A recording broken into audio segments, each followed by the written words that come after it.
महाराज जी, मैं स्वयं के भीतर अहंकारी रूपी मैं को खत्म अथवा मिटाना चाहता हूं, परंतु जो मिटाना चाहता हूं वो भी तो मैं ही है। इस विरोध नहीं, को दो कैसे? प्रकार के मैं हैं। अभी उस मैं के विभाग को नहीं समझ पा रहे। एक शुद्ध, किसका प्रश्न है? एक शुद्ध ब्रह्ममय है जिसे तुम्हारी ताकत ही नहीं मिटा सको, वो ब्रह्ममय मैं। और एक अंतःकरण में मैं है।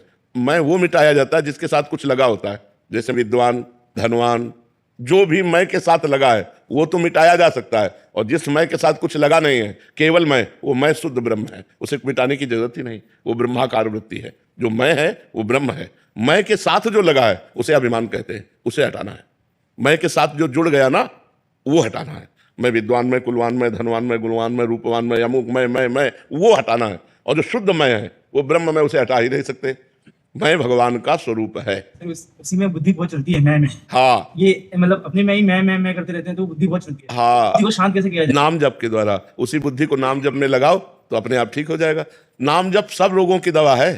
तीनों तापों का नाश करने वाला, भवरोग का नाश करने वाला, सारे पापों का नाश करने वाला, बुद्धि को इतनी प्रखर कर देने वाला कि जो राम राम नहीं कह सकता था, मरा मरा बोला, इतिहास की रचना कर दी। इतना प्रखर, त्रिकालज्ञ महापुरुष हो गया, ब्रह्म ऋषि हो गया। नाम से सब हो जाएगा। तो मतलब कैसे भी भाव कुभाव अनखाल सहु। गुरु के द्वारा नाम अब कह रहे राधा राधा जपो, तो और गुरु का मतलब क्या? भाई राधा राधा जपो, मान लिया राधा राधा, आपने सुन लिया। कोई भी नाम जप करोगे, किसी न किसी संत के मुख से तो सुना, उसे पकड़ लो, वही गुरु। नाम ही गुरु है। जो मान लो बोले राधा, बस पकड़ लिया, राधा राधा जप रहे, हो गया, ठीक है जी गुरुदेव भगवान, शरणागति की बात वैसे तो कोई भी प्रश्न रह नहीं गया साधक के मन में, फिर भी एक प्रश्न हृदय में आता है कि निकुंज में जब हम श्री जी की कृपा से प्रवेश पाते हैं तो हमारा रूप कैसा होता है? हमें क्या श्री जी का दिव्य सखियों जैसा स्वरूप मिलता है? क्या उस रूप में हमें अपने सदगुरुदेव भगवान या पहले जितने भी पूज्य संत भगवान निकुंजवासी हुए हैं तो उनका पहचान हो जाती है? हमें पता लग जाएगा राधा बाबा कौन है, पूज्य राधा जानना चाहोगे तब वहां स्मृति नहीं रहेगी राधा बाबा की। वहां तो केवल राधा की स्मृति रहेगी, बाबा की नहीं रहेगी, केवल राधा की स्मृति। निकुंज में प्रवेश होते ही सब स्मृतियां शांत हो जाती हैं जगत की, केवल प्रिया प्रीतम की रह जाती है। केवल प्रिया प्रीतम, केवल दिमाग में, मन में, बुद्धि में, चित्त में, देह में केवल प्रिया प्रीतम। वहां जगत का कोई संबंध नहीं। संबंध जैसे आप सो गए ना, तो सोने के बाद स्वप्न में कोई जागतिक संबंध रह जाता है कि हम अपने घर की सैया पे पड़े हुए हैं, ऐसा याद रहता है? देखो, स्वप्न में नहीं याद रहता। और जब जगे तब स्वप्न भूल जाते हैं। तो जब हमारा शरीर छूटेगा तो ये सब भूल जाएगा, वो याद रहेगा जो हमने साधना की है। तो प्रिया प्रीतम ही केवल याद रहते हैं। वहाँ जितनी सखियाँ सब प्रिया प्रीतम में है।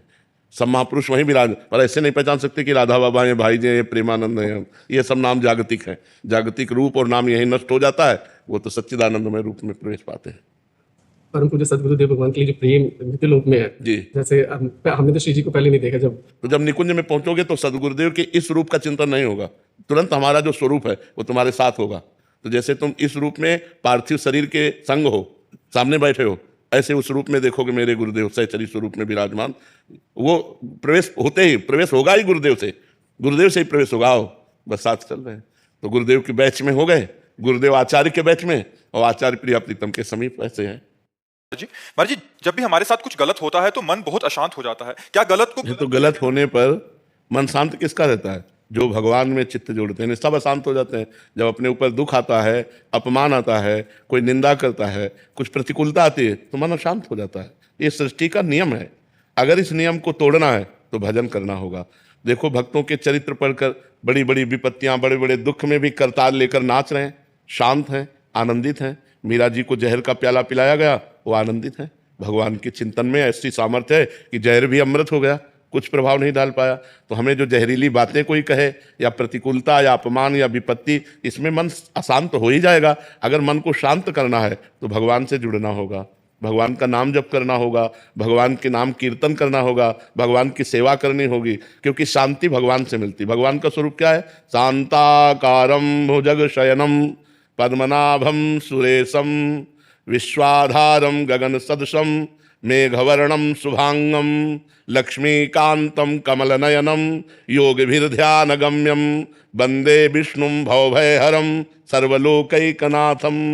सर्वलोकैकनाथम भगवान कैसे? शांताकारम। लेकिन सांप पे सोए हुए और शांत है। फूलों की सैया हो और शांत हो तो बढ़िया है, लेकिन भुजग शयनम, सांप पे शयन के, शेष भगवान की सैया पर शयन किए, लेकिन शांत है। अगर हमको शांति चाहिए तो भगवान का भजन करना पड़ेगा। भगवान के भजन के बिना कहीं शांति नहीं है। मन कहता पढ़ लिख कर नौकरी मिल जाए तो शांत हो जाएंगे, नौकरी मिल गई तो लगता है पत्नी मिल जाए या पति मिल जाए तो बढ़िया मनोनुकूल तो शांत हो जाएंगे। पति पत्नी मिल गए तो बोले एक लाला हो जाए तो शांत हो जाएंगे। लाला हो गया तो बोले मकान बढ़िया बन जाए तो मतलब शांति ढूंढते ढूंढते मर जाता है और शांति नहीं मिलती। बताओ शांति मिलती कहीं?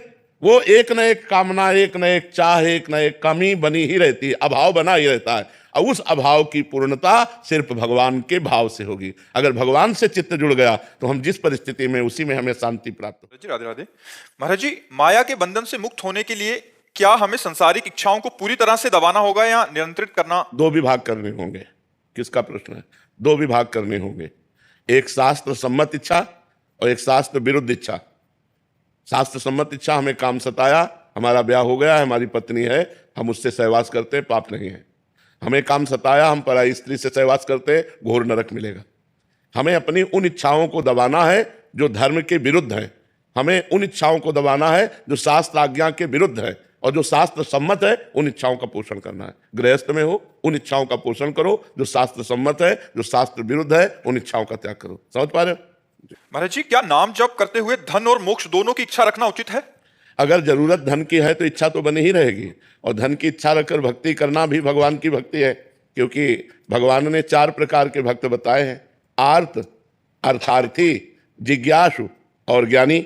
आर्त का मतलब है भारी संकट में फंस गए, अब भगवान के सिवा हमारा कोई नहीं है तो हम भगवान को पुकारेंगे, क्योंकि भगवान के सिवा कोई है नहीं, तो भगवान हमारी संकट निवृत्ति करें, ऐसी भक्ति करना आर्त भक्ति है। तो अर्थार्थी, अब हम घर परिवार भगवान ने दिया है, अब हमको जरूरत है धन की और हमारा प्रयास निष्फल हो रहा है, अब धन कैसे प्राप्त हो? तो भगवान से तो मांगेंगे। तो भगवान से धन प्राप्ति के लिए याचना करना, ये जो भक्ति है ये अर्थार्थी भक्ति है। और भगवान को जानना, भगवान को जानने के लिए भगवान से प्रार्थना करना कि आप मुझे अपना परिचय दो, अपने तत्व का ज्ञान दो, इसे जिज्ञासु भक्त कहते हैं। और जो भगवान को प्राप्त हो गया है उसे ज्ञानी भक्त कहते हैं। 4 प्रकार के भक्त बताए, आर्त, अर्थार्थी, जिज्ञासु और ज्ञानी। तो धन प्राप्ति करना भगवान से केवल, ये भी भक्ति का स्वरूप है। और भगवान ने कहा सुकृति ना, कोई पुण्यवान पुरुष ही ऐसा सोच सकता है कि मैं भगवान से धन मांगूंगा, क्योंकि संसार से चाह तो सब कहते हैं, लेकिन केवल भगवान से चाह, ये भी भक्ति है। और भगवान की प्राप्ति भी हो जाएगी,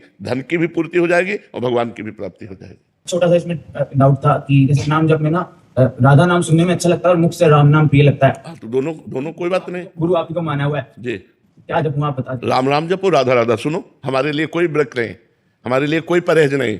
तुम शिव शिव जपो, राधा राधा जपो, राम राम जपो, भैरव भैरव जपो, काली काली जपो, भगवान का भजन करो। हमारा मेन उद्देश्य है पाप आचरण छोड़ो, गंदी बातें छोड़ो, भगवान का भजन करो। तुम्हें जो प्रिय है, राम कृष्ण हरि राधा, जो प्रिय लगे वो जपो, तुम्हारा मंगल होगा। हमारा उद्देश्य तुम्हारा मंगल करना है। मंगल भवन भगवान का सब नाम मंगल करने में समान सामर्थ्य रखता है। खूब जपो।